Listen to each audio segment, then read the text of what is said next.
తెలంగాణ అసెంబ్లీలో విద్యుత్ మీటర్లపై వాడివేడిగా మాట యుద్ధం కొనసాగింది. గతంలో మీరే ఒప్పందాలు చేసుకున్నారని కాంగ్రెస్ అంటోంటే మీరు చెబుతున్నవి ఎప్పటి మాటలంటూ కౌంటర్ ఇచ్చారు బీఆర్ఎస్ నేతలు. ఇవాళ మీరు స్పష్టంగా ఒప్పందాలు చేసుకున్నారు. నరేంద్ర మోడీ గారు మీరు కలిసి 2017 జనవరి 4 నాడు సంతకాలు పెట్టినరు.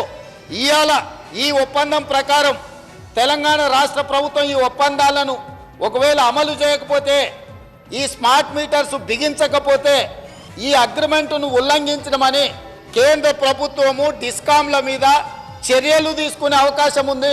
ఇప్పుడు మెడ మీద కత్తి వేలాడుతుంది.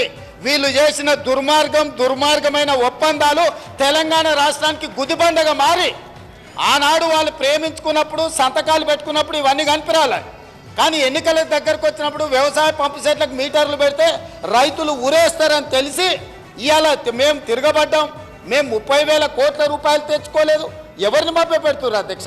తెలంగాణ ప్రజలకు క్షమాపణ చెప్తే రేపు రాబోయే రోజుల్లో 1-6 సీట్లు వస్తాయి. అంతే తప్ప ఇట్లనే అబద్ధాలు చెప్తే వచ్చేసారి ఒక్క వార్డు మెంబర్ కూడా గెలవారు అధ్యక్ష. ఈసారి పార్లమెంటు మెంబర్ పోయింది, ఒక్కటి రాలే, గుండుసూన్ వచ్చింది. ఇట్లనే మాట్లాడితే పంచాయతీ మెంబర్ కూడా గుండుసూన్ అవుతుంది అధ్యక్ష. ఏమైంది? మేము రైతులకు మీటర్లు పెట్టకుండా మేము స్పష్టంగా 30,000 కోట్లు వదులుకున్నాం. ముఖ్యమంత్రి గారు చెప్పేది అది డిస్కామ్స్కు, అది ముఖ్యంగా ఉదయ్ స్కీమ్లో చేరాలని కేంద్రం చెప్పింది. అది 2017 సంవత్సరం ముచ్చట. ఇక మీరు అగ్రిమెంట్లు చేసి కాగితం చూపించాం. అంటే ఏంది?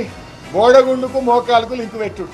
నేను చెప్పిందేమో 0.5% ఎఫ్ఆర్బిఎం, మీరు చెప్పేదేమో 2017 ఉదయ్ స్కీమ్. 0.5% ఎఫ్ఆర్బిఎం 2021 సంవత్సరం, మీరు చెప్పిందేమో 2017 సంవత్సరం. ఆ 2017లో ఏమున్నది? ఉదయ్ స్కీము ఆల్రెడీ మీటర్ ఉన్న చోట ఆ పాత మీటర్ తీసి కొత్త స్మార్ట్ మీటర్ పెట్టమని ఉన్నది. అందులో దేశంలో 27 రాష్ట్రాలు చేరినాయి.